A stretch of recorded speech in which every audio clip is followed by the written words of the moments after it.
उनको जहन्नम में जाने से आज़ादी अता फरमाती है, जहन्नम में जाने से उनको छुटकारा मिल जाता है। तो इस मुनासबत से इस रात का नाम रखा गया है लैलतुल बारात या शब-ए बारात। मैंने शुरू में जो हदीस पढ़ी है उस हदीस का मैं कहना ये देता हूँ कि हज़रत अली सल्लल्लाहु अलैहि वसल्लम से रिवायत है कि रसूलुल्लाह सल्लल्लाहु अलैहि वसल्लम ने इरशाद फरमाया कि जब शाबान महीने की निस्फ रात यानी आधा महीने में गुजर जाएंगे और फिर जब रात आती है 15वीं रात, तो उस रात को रातों को क़याम किया है और दिन को रोज़ा रखा है। रातों को क़याम क्यों करना है और रातों में क़याम करने का मतलब क्या है? रात में क़याम करने का मतलब ये है क्या मकसद रहता है रात के क़याम का इस रात में कि आप इशा की नमाज बाजमात पढ़िए। तो इशा की नमाज बाजमात पढ़ने से आधी रात तक इबादत करने और बंदगी करने का आपको सवाब मिलेगा। और फिर अगर आप नहीं जागना चाहते हैं तो सो जाइए और फिर जब फजर का वक्त हो तो फजर की नमाज जमात के साथ पढ़िए।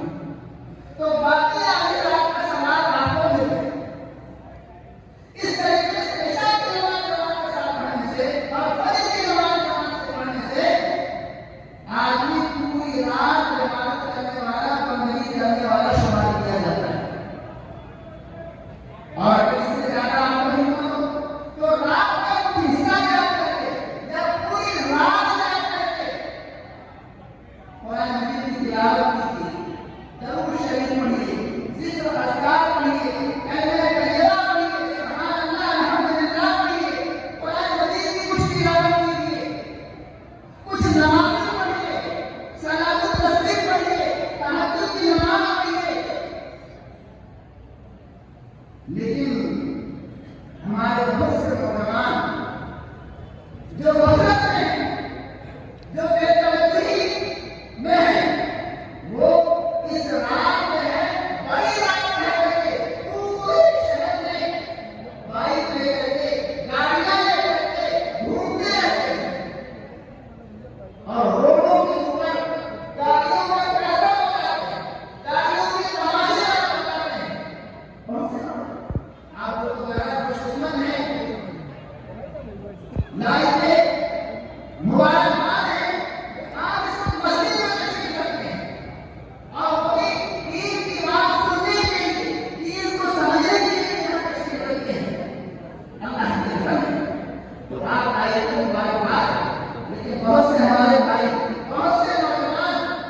रात में क़याम करना। क़याम करना मतलब ये है कि अल्लाह की जितनी बंदगी हो सके वो इबादत करना है, बंदगी करना है, अल्लाह को राज़ी करने के अमाल करना है, अल्लाह को खुश करने के काम करना। ये है क़याम। वो सुकून हाना और 15 शाबान के दिन को रोजे रखोगा तो एक रोजा करना मुस्तहब। शाबान की 15 तारीख को एक रोजा रखना है मुस्तहब। और अगर कोई कोशिश करे 13, 14, 15 तीनों दिन रोजा, यानी शाबान की 13 तारीख को रोजा रखे, शाबान की 14 तारीख को रोजा रखे और शाबान की 15 तारीख को रोजा रखे तो रसूलुल्लाह सल्लल्लाहु अलैहि वसल्लम की एक सुन्नत रही है। वो क्या कि आप ये जो 4 महीने करते हैं जिसकी शुरुआत जो है मुहर्रम से होती है, आप लोग खत्म होता है ज़िलहिज्जा। जैसे जनवरी फरवरी ये 12 महीने हैं, वैसे मुहर्रम सफर रबीउल अव्वल ज़िलहिज्जा के जाके साथ पूरा होता है, ये भी 12 महीने का साल है। रसूलुल्लाह सल्लल्लाहु अलैहि वसल्लम की एक मशहूर सुन्नत है कि आप चांद के हर महीने की 13, 14, 15 तारीख जिसको अय्याम बीज कहा जाता